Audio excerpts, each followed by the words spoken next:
Mario Dumont. Une feuille de route impressionnante. Un curriculum vitae aussi long que le pont de la Confédération.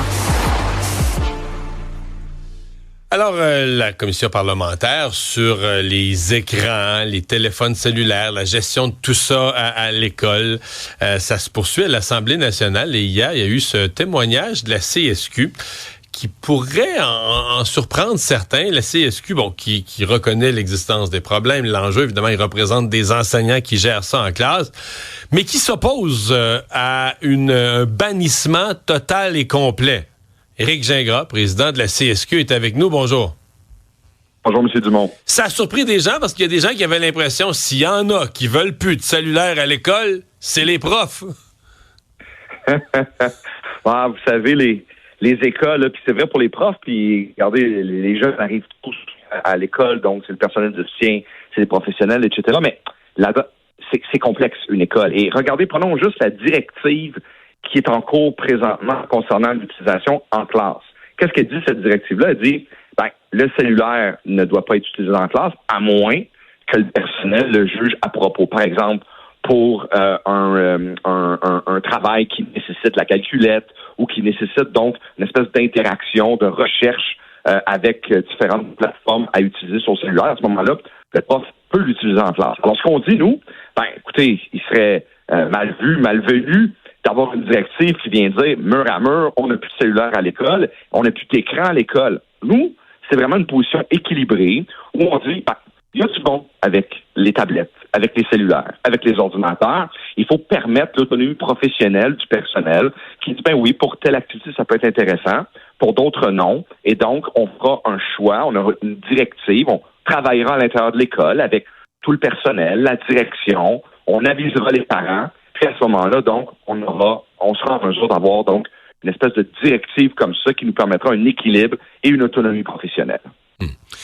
L'impression qu'on peut avoir de l'extérieur quand on n'est pas dans le monde de l'éducation, mais c'est que c'est pas gérable. C'est que la décision d'en faire une interdiction plus générale, c'est qu'à partir du moment où tu le laisses aux jeunes, là, tu le laisses dans telle circonstance, puis dans telle autre, puis dans telle partie de l'école, à un moment donné, le jeune finit qui traîne son cellulaire, l'amène en classe à la cachette. Donc, c'est comme si l'interdiction totale, peut-être je me trompe, mais moi, je la comprends comme étant la seule façon simple de régler le problème des cellulaires et des écrans, c'est de dire, il n'y en a plus du tout. Ouais, c'est certain que ça peut paraître comme ça, mais qu'en est-il de son utilisation? Parce que là, on parle du cellulaire, mais la commission, c'est sur les écrans. Alors, ce qu'on fait avec les tablettes? Vous savez, il y a présentement des écoles où on utilise beaucoup la tablette. À un moment donné, lorsque c'est arrivé, il y a eu de la pédagogie qui s'est développée avec ça. Qu'est-ce qu'on fait avec l'ordinateur? Alors nous, ce qu'on dit, c'est une approche qui nous permet de garder cet équilibre-là, mais toujours en voulant aussi travailler à ce qu'il y ait quand même une compréhension de la littératie numérique, pardon. Parce que, vous savez, avoir un cellulaire, ce n'est pas nécessairement comprendre et utiliser et faire des apprentissages avec la technologie. Ça, c'est important. Alors, comme je vous dis, c'est une proposition équilibrée où on reconnaît les dangers de l'utilisation, la surutilisation des écrans, mais en même temps, on dit on n'est pas pour jeter tout ça parce qu'il y a quand même du bon là-dedans. Il y a des élèves en trouble d'apprentissage qui nécessitent des écrans. Il y a vraiment du matériel à être utilisé, mais encore faut-il qu'il soit bien utilisé. Puis nous, ce qu'on dit, veut pas, c'est pas juste à l'école, c'est beaucoup aussi aux parents. On pourrait interdire l'école, le cellulaire à l'école toute la journée, mais si le jeune l'utilise sur les médias sociaux jusqu'à 3 heures du matin, on ne sera pas plus avancé si la société n'y met pas du sien là-dedans et que le parent embarque pas dans un contrôle aussi du téléphone cellulaire et de son utilisation. Est-ce que ça divise vos propres membres?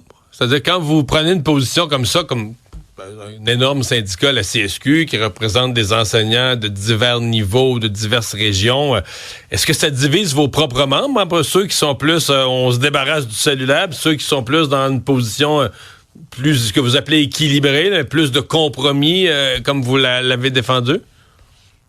Bien, à la base, le personnel qu'on présente, les profs, mais aussi le personnel de les professionnels, ce qu'ils nous disent, c'est qu'on veut une autonomie professionnelle. On veut être reconnu comme professionnel, et ça veut dire nous permettre de faire des choix.